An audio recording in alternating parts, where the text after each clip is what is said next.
target set out by the President begins on the address to challenge experience, including 1, 50 farming enterprises will be identified as a pilot project regarding the 50-50 policy framework, which proposes relative rights for people who live and work on farms.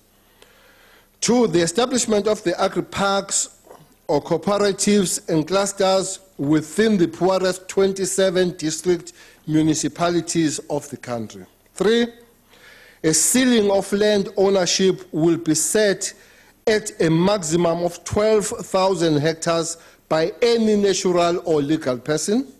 Foreign nationals will not be allowed to own land in South Africa, but will be eligible for a long-term lease. 4, 1 million jobs to be generated in agriculture, and 5, to bring 1 million hectares of underutilized land into production.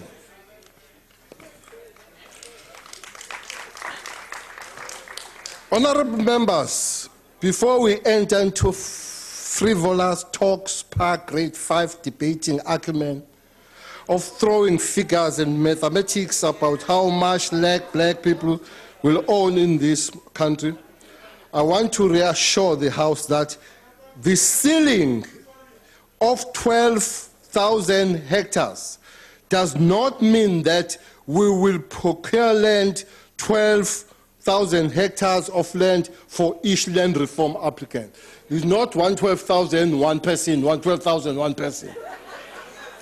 Freedom Charter puts it that those who work on it. Ladies and gentlemen, this is a maximum ceiling set to include commodities.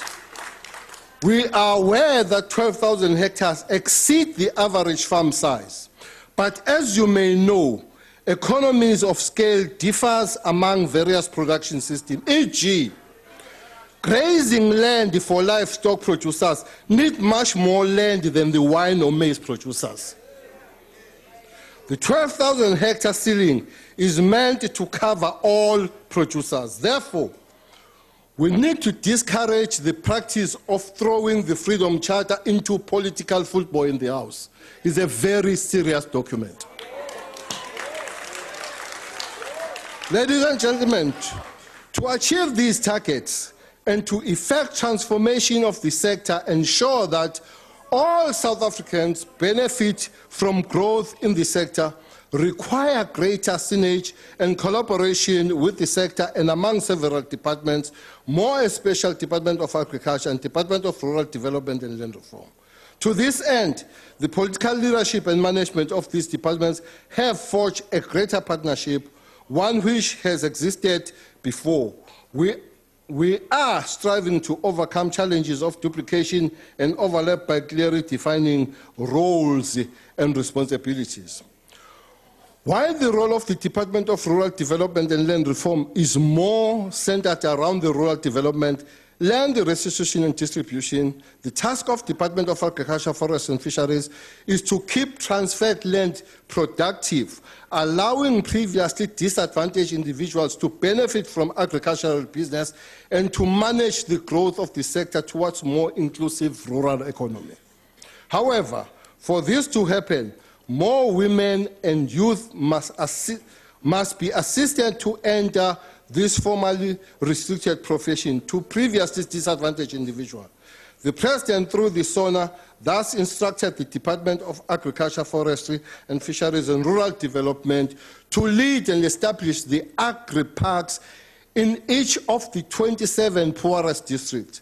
A budget of 2 billion is set aside for this, which will progressively increase through existing budget. However, whilst land reform has many success stories, we have not progressed with the desired outcomes. There are failures that left many productive farm abandoned lying fallow. Effective participation in the sector by previously disadvantaged communities will, however, only happen when they have access to land and the means to work on it. More importantly, through is our capacity as a state to create conditions under which they become effective participants in the agricultural market.